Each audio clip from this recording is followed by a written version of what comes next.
중국해에 있는 작은 암초가 미중 관계의 암초로 등장하며 국제사회의 주목을 받고 있다.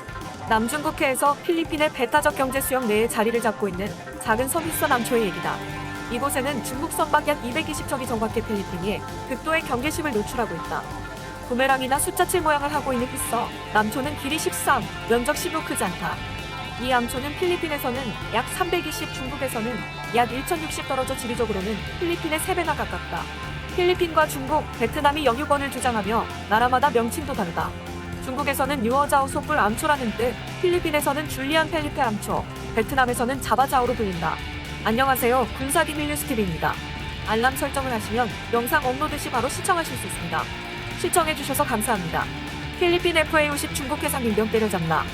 필리핀 선박 220척 몰아내기 대작전. 경공격기 뛰었다. 필리핀군이 남중국해에서 수백 척의 중국 선박을 몰아내기 위해 한국에서 도입한 FA-50PH 경공격기를 출격시켰다.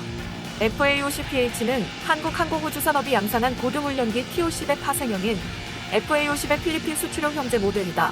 현재 공군도 FA-50을 60여 대 운용 중이다.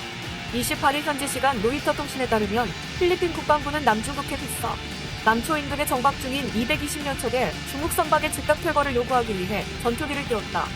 해당 해역은 필리핀의 배타적 경제 수역 안에 있는 곳이다. 이와 관련 벨핀 모렌자나 필리핀 국방장관은 성명을 통해 군용기를 매일 보내 주권 순찰을 하고 있으며 상황을 감시하고 있다며 필리핀 어선들을 보호하기 위해 해군 주둔을 강화할 것이라고 밝혔다. 필리핀 해군은 현대중공업이 건조한 미사일 호위함 2척도 도입했다. 한 번 함은 지난해 7월에, 두 번 함은 지난 19일에 취역했다. 중국 선박들은 지난 7일부터 시위를 하듯해 지어 이곳에 머물고 있다. 앞서 지난 25일 조 바이든 미국 대통령은 취임 후 첫 기자회견에서 이번 사태와 관련해 중국이 남중국해 공중국해나 대만과 맺은 협정, 기타 모든 것과 관련해 중국이 책임을 지고 규칙을 따르도록 분명히 할 것이라고 밝혔다. 영유권 분쟁 중인 필리핀과 베트남 정부도 중국에 공식 항의했다. 이에 중국은 주필리핀 중국 대사관을 통해 해당 선박들은 어선이며 거친 파도를 피해 정박하고 있을 뿐이라고 반박했다. 필리핀은 지난 2014년 FA-50PH 12대를 약 4억 2천만 달러에 계약했고 2017년까지 순차적으로 모두 인도했다. 필리핀 공군은 FA-50PH를 도입하기 전까지 제대로 된 전투기가 단 한 대도 없었다. 이후 필리핀군은 이슬람 반군 소탕 작전에 FA-50PH를 투입해 정밀 폭격으로 큰 성과를 얻었다. 당초 경공격기 도입에 부정적이던 로드리고 두테르테 필리핀 대통령은 이런 소식을 듣고 한국이 만든 FA-50PH가 폭탄을 퍼부어 테러리스트들을 소탕하게 바란다며 만족감을 나타내기도 했다. 이는 필리핀 정부가 FA-50PH 12대 추가 도입을 검토 중인 배경이기도 하다. 수많은 섬으로 이뤄진 필리핀과 같은 국가에선 속도가 느리면서도 지상 목표물 공격에 최적화된 경공격기가 높은 사양에 최첨단 전투기보다 더 효율적이라는 전문가들의 분석도 이런 사정을 뒷받침한다. 휘서 남초를 둘러싼 선박들의 정체는 필리핀 해양경비대에 의하면 지금 휘서 남초를 둘러싸고 있는 선박들은 중국 정부는 부인하지만 중국 인민해방군의 민병대 소속 선박인 것으로 보인다. 선체의 형태는 약간 다르지만 미국 방부의 해상정보국이 보유한 정보에 의하면 지난 2016년부터 해상 민병대를 위해 건조한 84척의 대형 철제 선박들과 매우 흡사한 것으로 보여진다. 이들 선박들은 최근 몇 년 동안 남중국해 전역에 걸쳐 중국인민해방군이 자국 영토라 주장하는 남중국해의 크고 작은 섬들에 순환 배치되면서 영유권 강화 작업에 투입되었다. 이들의 주목적이 그러하다 보니 말로는 민간어선이라 하면서도 전혀 어로 작업을 하지 않고 있으며 이들 선박들이 때 지어다니면서 상대국의 함정이나 선박들을 위협하고 있는 것으로 확인된다. 특히 이들 선박들이 비무장이어서 외국의 군함들에 대해 인간 방패 역할을 하면서 중국의 함정들을 보호하기도 하고 또한 경우에 따라서는 물대포를 이용해 저항하기도 하는 것으로 알려지고 있다. 그래서 중국은 이들 선박을 민간어선이라 칭하면서 남중국해 섬의 탈취나 보호에 적극적으로 활용하고 있는 것이다.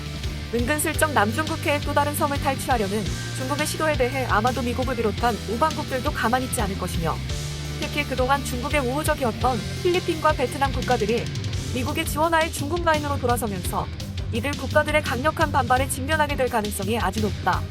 특히 미국과 중국 간의 충돌 상황에서 중국이 불법 점유 중인 남중국해 섬들까지도 탈환하려는 미국의 의도의 정면으로 대결하려는 중국의 남중국해 섬 점유 확대는 상당한 어려움을 겪게 될 것으로 보인다. 특히 중국이 그런 시도를 하다가 무력 충돌이라도 벌어진다면 중국은 이로 인한 모든 후과를 책임져야 할 수도 있을 것이다. 이런 관점에서 이번 휘서 남초에 대한 중국의 착오, 행동에 지대한 관심이 쏠리고 있다. 과거 필리핀 두테르테 대통령은 국회 연설에서 자국 영토를 포기할 수 있다는 충격적인 발언을 했습니다. 심지어 그 지역은 중국과 영토 분쟁 중이던 남중국해의 섬과 그 해역이었죠. 필리핀은 지난 2016년 국제재판에서 해당 지역에 대한 영유권을 인정받았지만 불과 5년도 안 돼 지금과 같은 상황에 내몰리게 됐습니다. 전문가들은 필리핀이 정말로 해당 지역에 영유권을 중국에 넘기게 될 경우 우리나라 역시 큰 피해를 볼 것이라 우려하고 있습니다. 필리핀의 바다가 왜 우리에게까지 영향을 미치는 거냐고요? 군사기밀 뉴스TV의 영상을 통해 그 이유를 확인해보세요. 중국이 영해를 차지하는 상황을 기꺼이 받아들일 것입니다. 우리가 뭘 할 수 있겠습니까? 필리핀 대통령 두테르테는 중국에 항복 선언을 했습니다. 힘없는 목소리로 연단에 선 그는 더 이상 중국에 맞설 수 없다며 영토 분쟁을 벌이던 일부 섬과 바다가 중국의 일부임을 인정하겠다는 식의 발언을 이어나갔습니다. 우리가 뭘 할 수 있겠습니까? 중국과 전쟁을 해야 하지만 감당할 수 없습니다. 중국이 영해를 차지하는 상황을 기꺼이 받아들일 것입니다. 이날 두테르테 대통령이 언급한 지역은 최근까지 필리핀과 중국이 영토 분쟁 중이던 스프레틀리 군도와 스카버로 함초. 두 지역 모두 중국군이 강제로 점령한 뒤 군사기지를 건설 중인 지역이었죠. 과거 필리핀 정부는 이 같은 중국의 횡포를 비난하고 국제재판까지 벌여 해당 지역에 대한 영유권을 인정받았지만 불과 5년 만에 자국 대통령이 국회 연설 자리에서 이 지역을 지킬 힘이 없다며 고백하는 상황이 돼버렸습니다. 현재 필리핀이 이토록 수세에 몰린 까닭은 코로나 때문입니다. 코로나19로 2,000명 가까이 사망한 상황에서 중국의 도움이 절실하다는 거죠. 중국이 백신을 개발한다면 우리에게 가장 먼저 제공해주거나 구매할 수 있도록 해달라고 시진핑 주석에게 요청했습니다.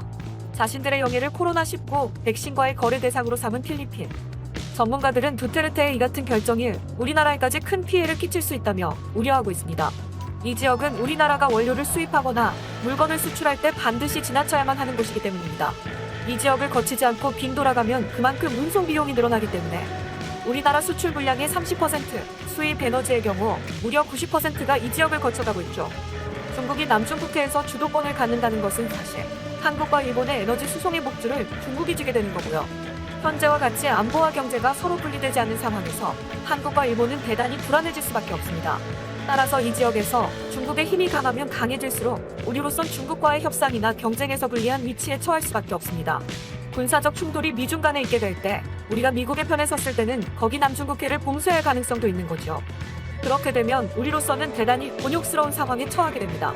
또한 중국과 패권 경쟁을 벌이는 미국의 입장에서도 이 바다에 대한 통제권을 잃어버릴 경우 우리나라나 일본 등 동맹국에 대한 영향력이 약화되고 나아가 아시아 대륙 전체에 대한 패권을 놓칠 수 있기 때문에 이번 필리핀의 주장에 촉각을 곤두세우고 있죠.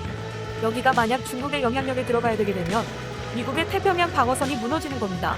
대만이나 일본, 한국, 호주 이 모두가 중국의 영향권 안에 군사적 영향권 안에 들어가는 게 된다는 거죠. 두테르테의 연설 며칠 후 중국은 이 지역에서 고강도 군사 훈련을 실시했음을 공개하며 자신들의 영향력을 과시하고 나섰습니다. 작고 좁은 바다를 둘러싼 긴장감이 그 어느 때보다 높아지고 있습니다. 본 영상은 유튜브 채널 군사기밀 뉴스TV에서 제작하였으며 도움이 되셨다면 좋아요와 구독하기를 눌러주세요. 시청해주셔서 감사합니다. 알람 설정을 하시면 영상 업로드 시 바로 시청하실 수 있습니다.